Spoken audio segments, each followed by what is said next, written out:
Bonjour à toutes et à tous. Merci d'être présents pour cette dernière table ronde. C'est la DER. Elle va être sympa, on vous le promet. Vous avez tenu jusque-là. Je suis Pauline Rowe. Je travaille au Hub 612, qui est l'accélérateur investisseur de la Caisse d'épargne Rhône-Alpes. On accompagne des startups FinTech et Deep Tech dans leur développement avec 3 métiers, accompagnement, hébergement et investissement. Et je suis accompagnée de Augustin, qui n'a pas de lunettes, mais c'est lui, et de Jean, qui sont à mes côtés.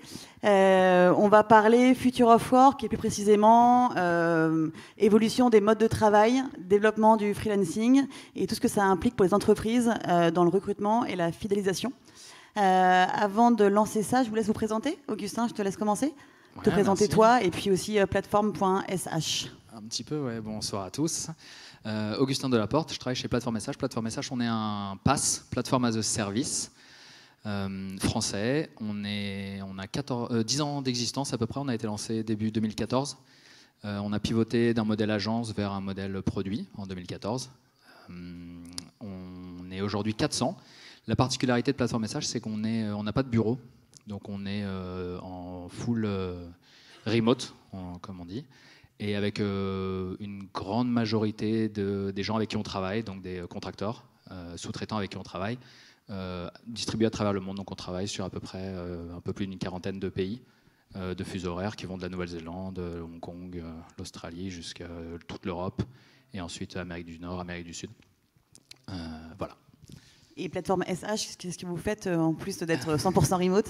Alors on est plateforme as a service, donc on aide les équipes de développement à déployer leur site web en ligne. Donc majoritairement des sites e-commerce ou des sites à très fort trafic qui ont des grosses contraintes, soit de compliance, soit de disponibilité, etc. Donc voilà, e-commerce, médias en majorité.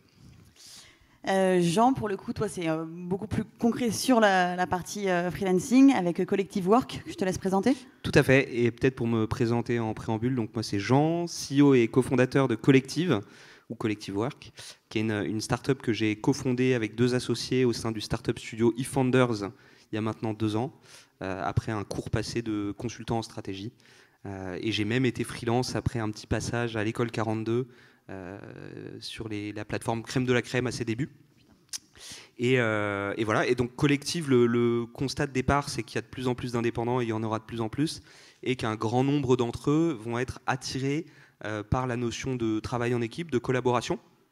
C'est un petit peu la mouvance qu'on voit avec les squads, les collectifs, les studios de freelance, les Elastic Teams, Virtual Teams, Flash Teams, Liquid Teams, et j'en passe. Quasiment autant de noms que de réalités sous-jacentes. Le dénominateur commun, néanmoins, c'est que plus que jamais, les indépendants ont et auront le désir de collaborer et travailler en équipe. Et en fait, nous, c'est une forme qui nous a frappé, qui nous a séduit, parce qu'elle amène aux indépendants, aux freelances, une alchimie super intéressante entre la sécurité du modèle agence, la force de frappe du modèle agence couplée à la liberté du travail indépendant, où on choisit ses coéquipiers, ses missions, ses clients, etc.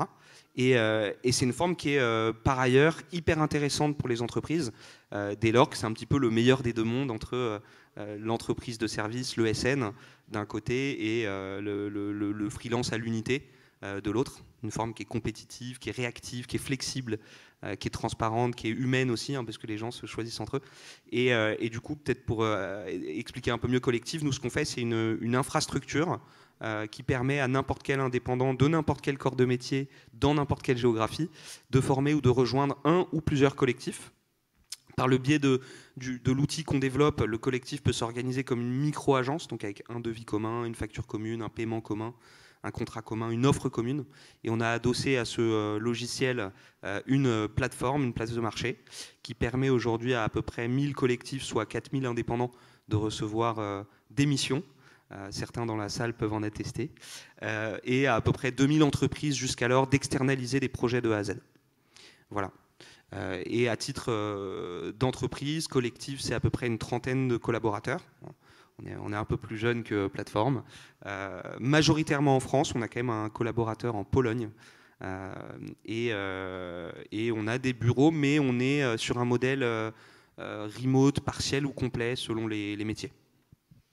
Alors vous, par contre, Augustin, c'est 100% remote, tu l'as dit, donc 400 collaborateurs qui bossent tous partout dans le monde. Et toi, tu as aussi l'expérience d'avoir passé 1 an dans un van à faire le tour du monde en étant digital nomade et en bossant pour autant comme en CDI pour plateforme.sh. Est-ce que tu peux nous raconter un peu cette année et est-ce que tu en as retenu sur la partie travail à distance et engagement, toi en tant que salarié pur? Ouais, alors c'est vrai que c'est un bon point. On est rentré en novembre, j'ai fait un peu plus d'1 an et demi. Dans un van avec ma famille. On est parti, je veux dire après le Covid, mais on est toujours un peu dedans, donc après la pandémie, après le gros de la pandémie. On a acheté un camping-car, on a rendu notre appartement en région parisienne et on est parti sans durée de fin. Je ne suis pas le seul chez Plateforme SH à vivre, à avoir vécu au moins de façon totalement nomade. On a plusieurs, soit employés, soit sous-traitants avec qui on travaille, qui sont totalement nomades, qui habitent on ne sait pas exactement où. Donc moi j'ai fait ça pendant 1 an et demi, donc c'est pas un tour du monde, on a fait un tour d'Europe avec notre chat, nos 2 enfants. Et l'expérience c'est que ça s'est très très bien passé, il suffit d'une bonne connexion internet. J'avais la confiance de la boîte également et on a pu travailler de la même façon avec il y en a peut-être ici qui sont nomades également, mais avec des bons rituels, des bonnes routines de travail. On arrive à travailler une bonne connexion internet, on arrive à travailler de façon très efficace. Chez Plateforme aujourd'hui, on doit être une dizaine peut-être à être soit nomade, soit passer plus nomade sûr, et après il y en a beaucoup qui passent la moitié de leur temps dans un autre pays par exemple, ou dans une maison de campagne ou chez leurs parents pendant les vacances, etc. Donc les gens bougent énormément et on est totalement ouvert à ça, et les gens n'ont pas besoin de nous dire exactement d'où est-ce qu'ils vont travailler, on fait totalement confiance, et je pense que cette flexibilité-là permet aux sous-traitants avec qui on travaille, à nos employés d'être fidélisés, etc. On va en parler un petit peu, mais je pense que ça joue énormément, quoi. Et justement, du coup, on va parler de ces modes de travail plus flexibles. Avant d'arriver vraiment sur le freelancing, est-ce que vous avez quelques explications? Donc c'est quand même une tendance qui est très, très forte. De plus en plus de personnes bossent en freelance ou en remote ou sur des modes de travail nouveaux.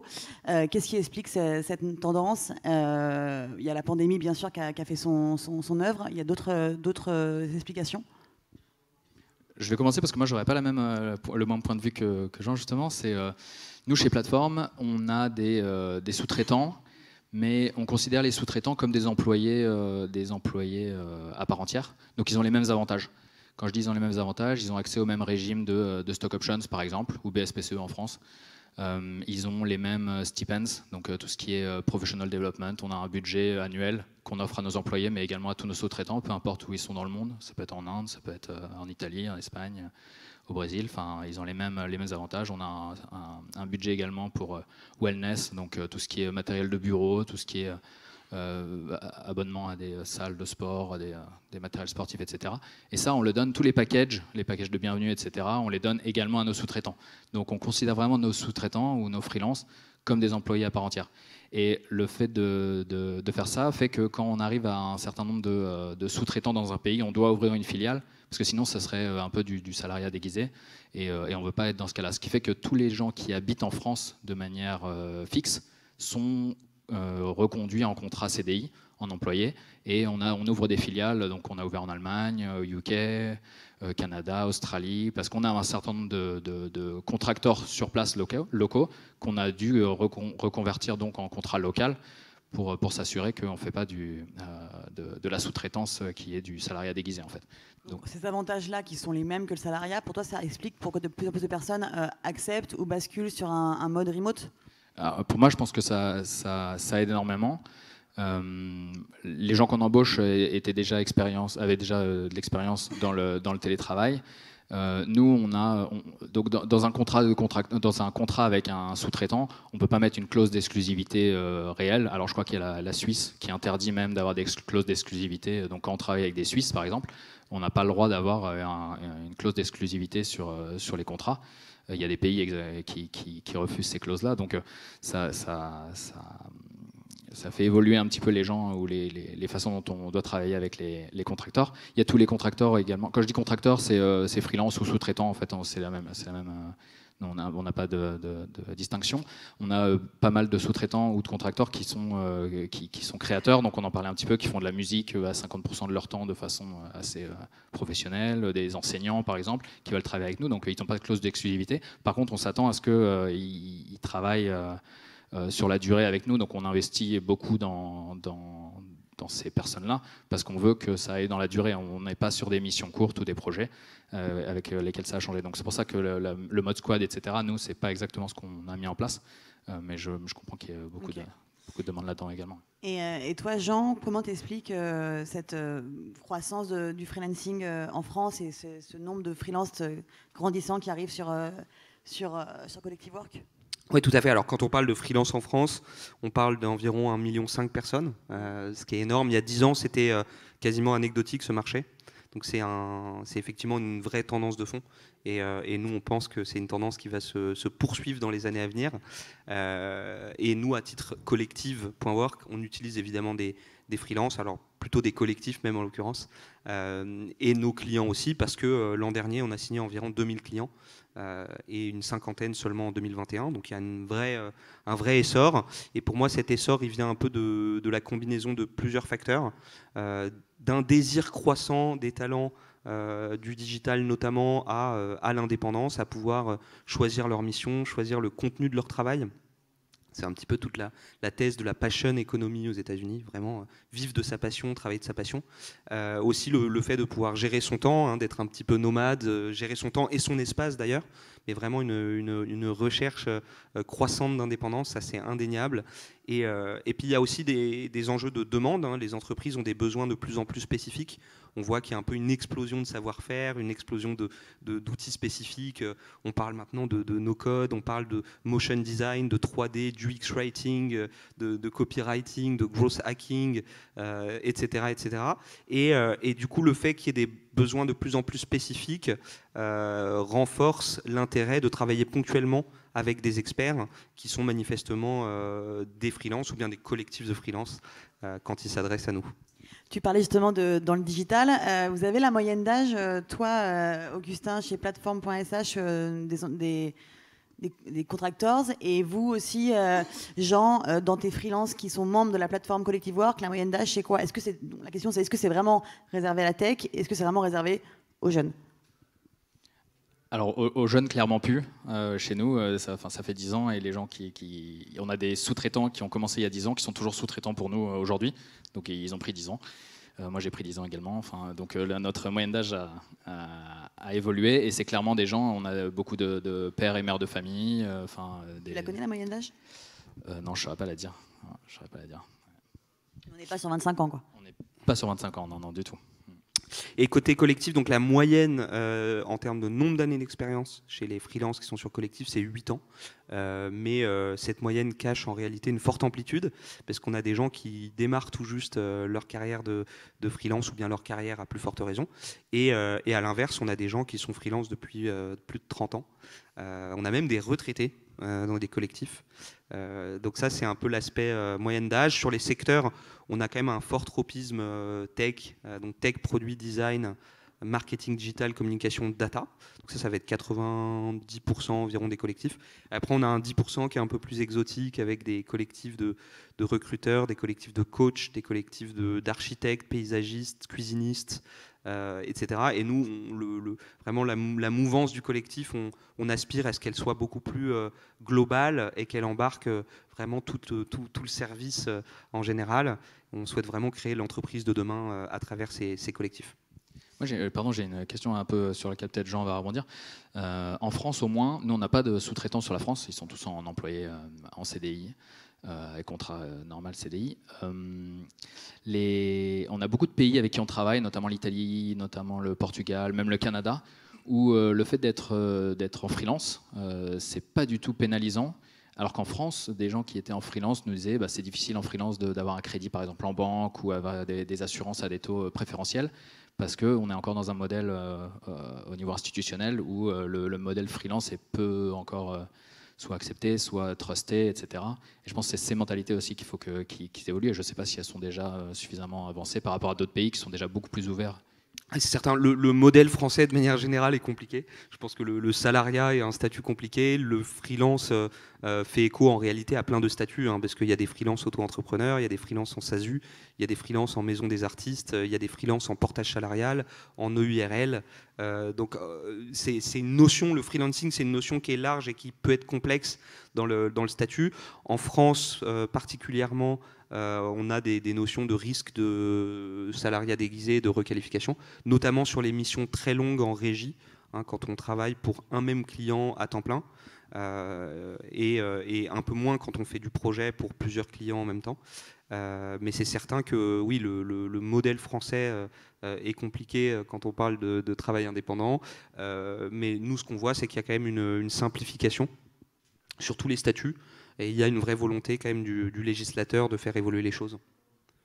On a d'ailleurs monté un collectif avec, alors un collectif pas au sens collectif, mais avec d'autres plateformes de freelance pour essayer de faire peser davantage la voix des indépendants dans le marché de la prestation de services, pour donner un peu un ordre de grandeur. Aujourd'hui, rien que sur la partie tech, le marché du service en France, c'est 60 milliards d'euros, donc c'est colossal.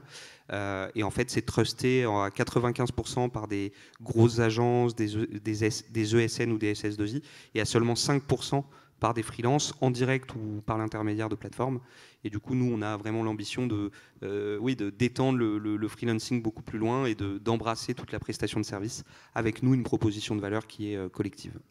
Et justement, chez Collective Work, tu disais qu'il y a plusieurs types de freelance. Tu aurais des gros silos à nous donner, des différents types de freelance qui sont vraiment en France, pour le coup, prégnants?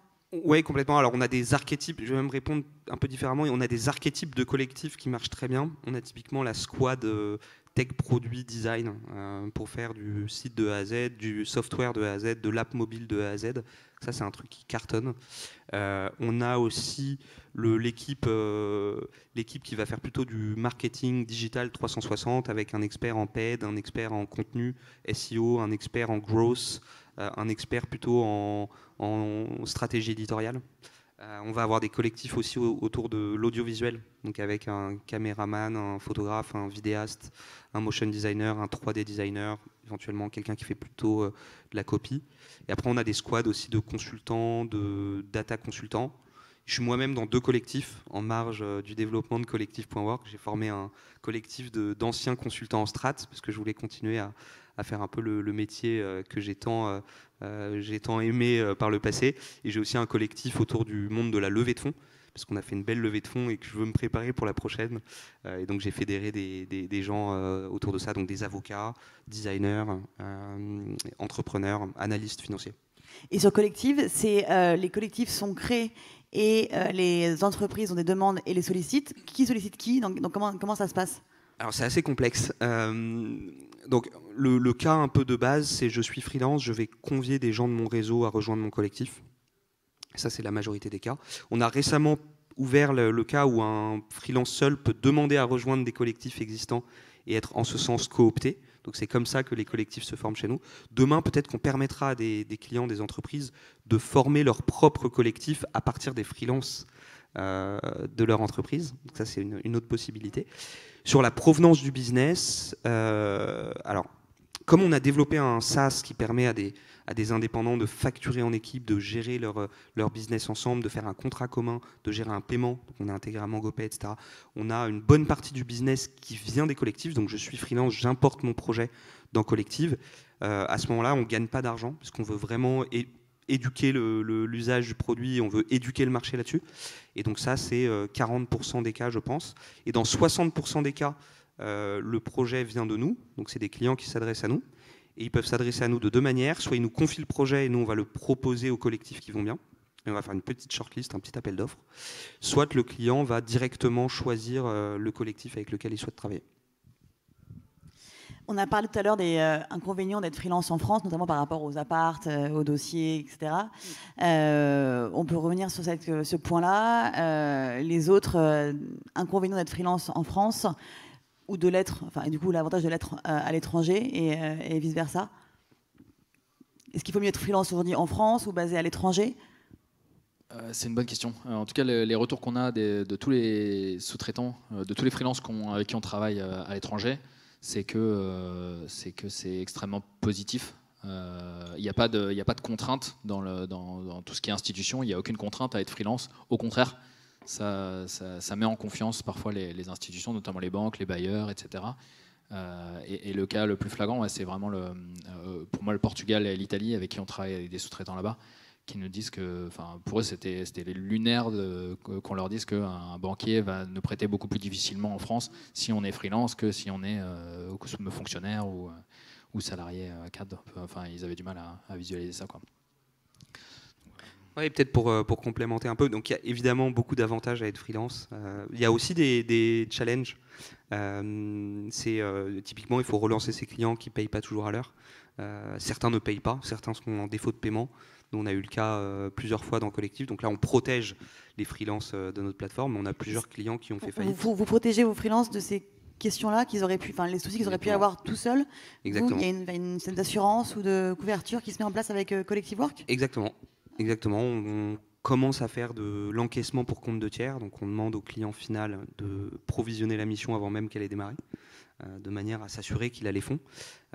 Et quand on ne le fait pas, on assure le collectif qui sera payé à la fin de sa mission, que le client est payé ou non. Alors, on ne le fait pas forcément toujours. Enfin, il y a des petites spécificités dans le produit, mais c'est un truc qu'on aimerait mieux faire.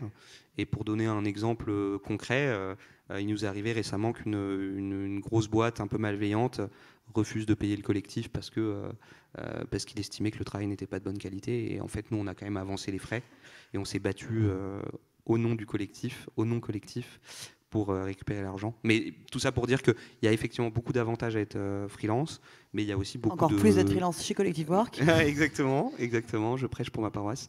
Mais il y a aussi beaucoup de challenges que n'a pas un salarié. Donc ça, il faut en être conscient. Après, il ne faut pas oublier, pour me dire aussi sur ce que tu dis, il ne faut pas oublier qu'en France, le droit du travail salarié protège énormément, et ce n'est pas le cas dans plein d'autres pays. Alors l'extrême, ce serait aux US, mais même au Canada ou même dans plein d'autres pays d'Europe où le droit du travail protège beaucoup moins, et donc la frontière entre le salariat et le freelancing est beaucoup plus poreuse, ouais. J'aime bien dire, mais complètement aligné avec ça. Et alors il y a des dispositifs en France, notamment le portage salarial, qui permettent de coupler l'indépendance perçue du freelance et sa sécurité, mais c'est une solution qui mécaniquement coûte cher, parce qu'il faut payer les charges qui donnent droit au chômage, à la maladie, retraite, etc.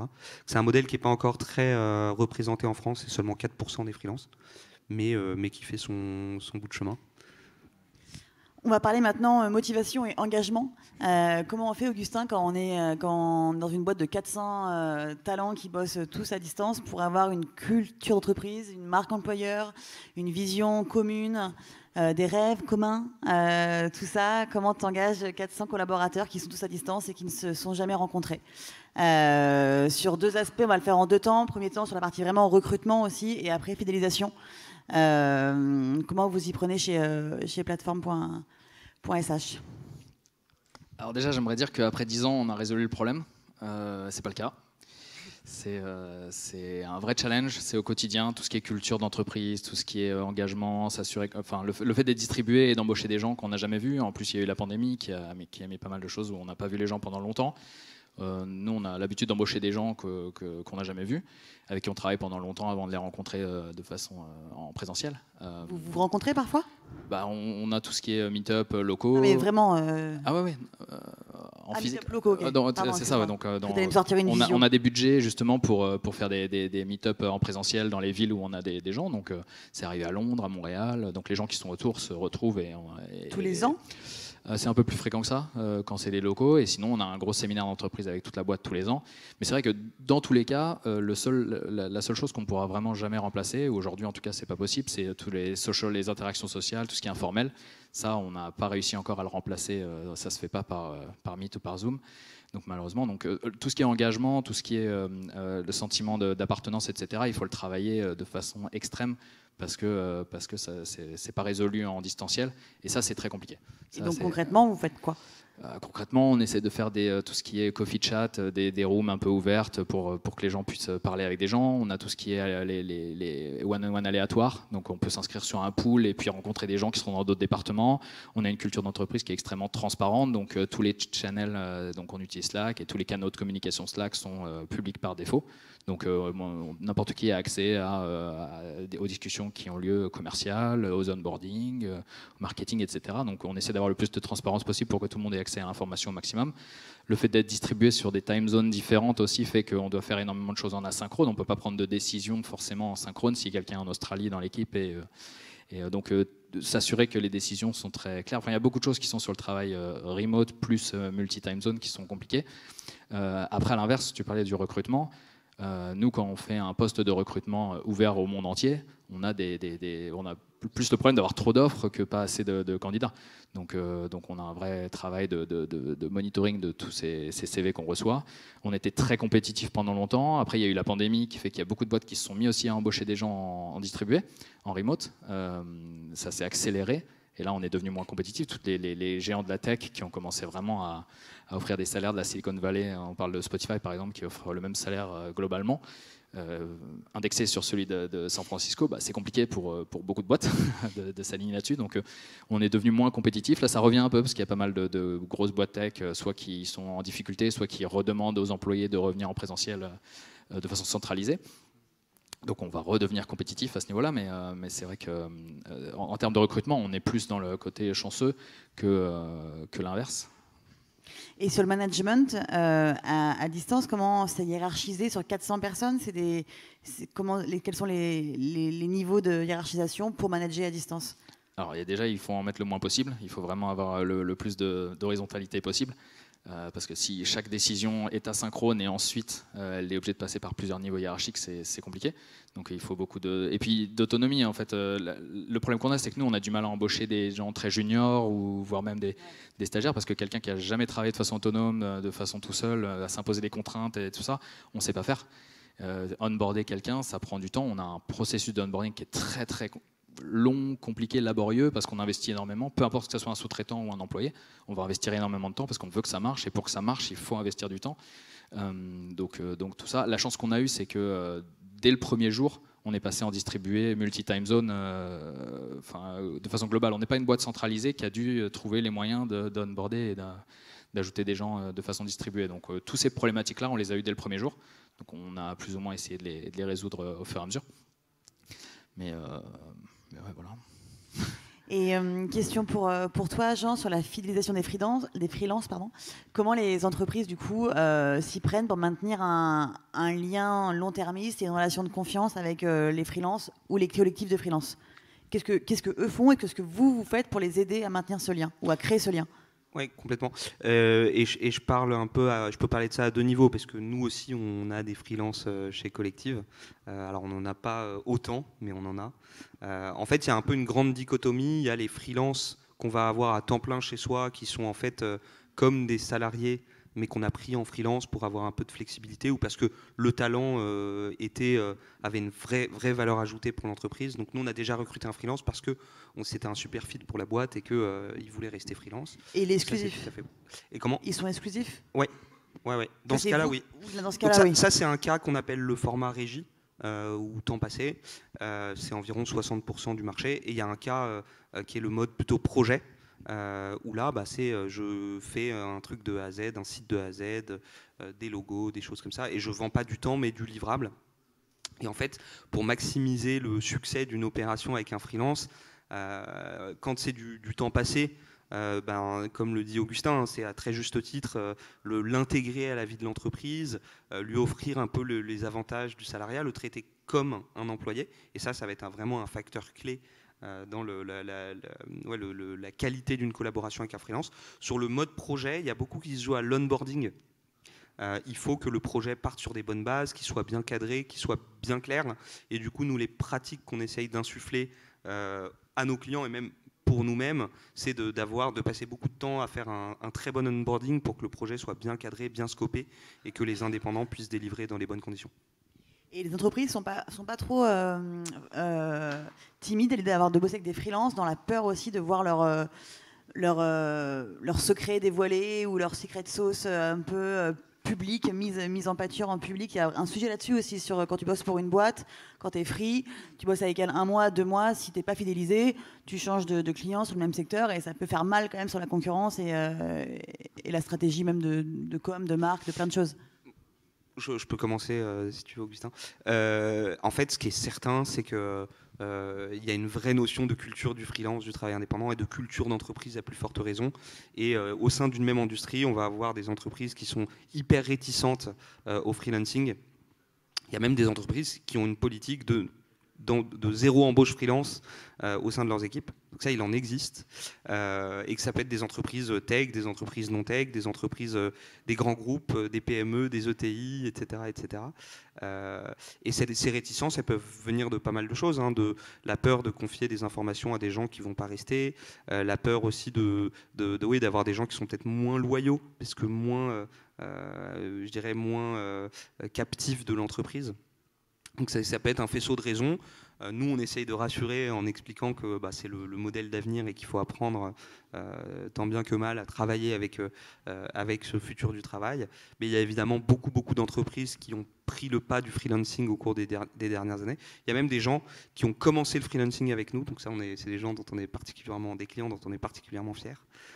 Mais ce qu'on voit, c'est que le monde de l'entreprise évolue. On parle beaucoup de Open RH, hein, d'évolution du monde des RH qui doit s'adapter un peu aux talents de demain et apprendre à travailler avec des formats un peu plus freelance, un peu plus collectifs, un peu des squads, des guildes, des virtual teams, des modèles plus distribués comme chez Plateforme SH. Ça, c'est certain que les entreprises doivent se transformer sur le plan des RH et c'est tout l'intérêt de cette mouvance dont on pourrait parler longuement. Ouais, on reparlera après Open RH, ouais, je t'en prie. Ouais, pardon, juste un point. Chez Plateforme, on a un turnover des employés qui est supérieur à celui des sous-traitants. Intéressant. Donc ça c'est assez intéressant. Et le fait d'investir justement beaucoup sur les sous-traitants de la même façon que les employés fait que on a des sous-traitants qui restent plus longtemps en moyenne que les employés. Mis à part l'onboarding que vous avez cité tous les deux comme levier activé pour anticiper les dangers de bosser avec des freelances, il n'y a pas d'autres leviers aussi activés, par exemple des leviers financiers? On parle de BSPCE, mais on sait que c'est compliqué de bosser avec des BSPCE, avec des freelances en France, et encore plus quand ils sont à l'étranger. Il y a peut-être d'autres choses aussi qui sont à mettre en place ou à réfléchir pour booster la fidélisation des freelances. C'est vrai que pour nous, le package, alors tout ce qui est stipends, donc je ne sais pas comment on dit en français, mais tout ce qui est tous les bénéfices en fait, financiers qu'on peut donner, soit pour le personal development, le well-being dans son bureau, le sport, etc. Ça aide énormément, mais les contrats stock options et de BSPCE ont été un levier phénoménal pour nous. Et c'est une galère parce que quand on doit le faire à Londres, c'est un modèle différent. En France, c'est un modèle BSPCE, il y a des stock options, des BSA, c'est très compliqué. Est-ce qu'il y a Futures qui est partenaire de l'événement, qui justement est une alternative au PSPCE pour des freelances qui sont à l'étranger, et pour le coup c'est un levier assez nouveau et assez puissant pour fidéliser les freelances. Tout à fait. Alors nous les régimes de BSPCE on les a mis en place en 2010 et à l'époque c'était un peu...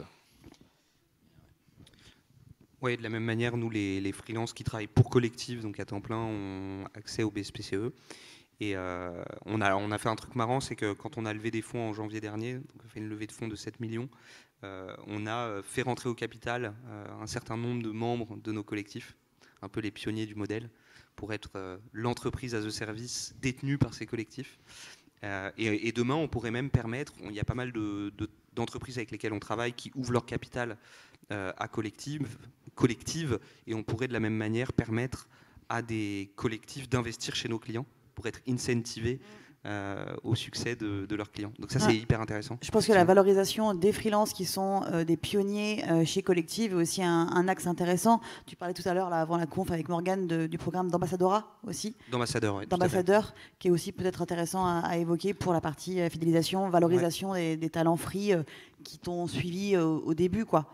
Oui, c'est ça. Et de la même manière qu'il y a des statuts de super malteur chez Malte, on pensait faire quelque chose de l'ordre du collector, donc d'avoir un statut réservé aux collectifs qui qui s'implique le plus avec nos clients et offrir beaucoup plus d'avantages financiers ou non assez différents collectifs. Ouais.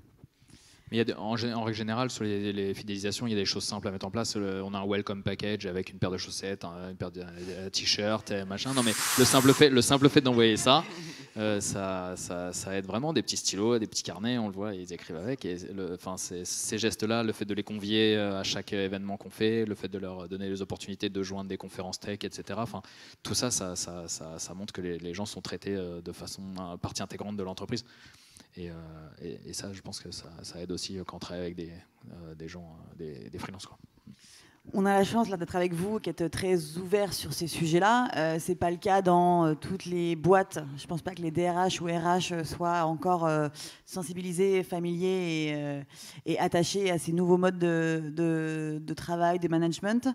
Quelles sont pour vous les grandes tendances à venir dans le monde des RH et comment faire en sorte que, notamment en France, dans des grands groupes ou même des TPE, PME un peu à l'ancienne, les mentalités évoluent et apprennent aussi à gérer des talents qui puissent être salariés à 80% et à côté freelance à 20% pour une boîte qui peut être dans le même domaine ou pour faire de la musique ou pour faire je sais pas, du macramé.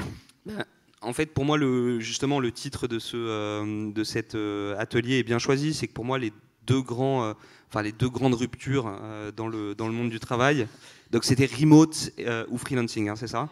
Remote et freelancing, le futur du travail. Pour moi, ça fait partie des deux plus grandes ruptures auxquelles font face les entreprises de manière générale, au sens large.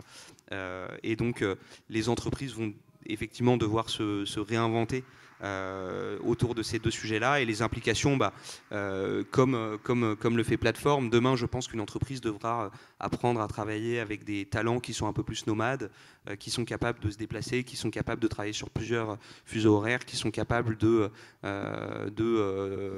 travailler dans différentes langues aussi. Donc il y a des implications. Nous, par exemple, vu qu'on a des employés qui sont non français, on parle évidemment en anglais entre nous.